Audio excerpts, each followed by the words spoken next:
IPL 2025 আসরের প্রস্তুতি ম্যাচে দিল্লি ক্যাপিটালসের বিপক্ষে এক অবিশ্বাস্য ব্যাটিং তাণ্ডব চালালেন সুনীল নারায়ণ।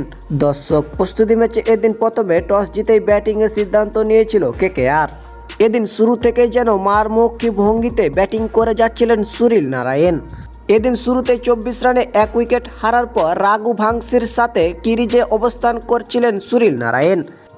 রাঘুবংশী 52 রান করে আউট হলেও যেন অর্ধশতক রান করেছেন নারায়ণ। সুনীল নারায়ণ নির্ধারিত 38 বল ব্যাটিং করেই 78 রান করেন, এমনকি হাঁকিয়েছেন 4টি ছক্কা এবং 7টি ফোর।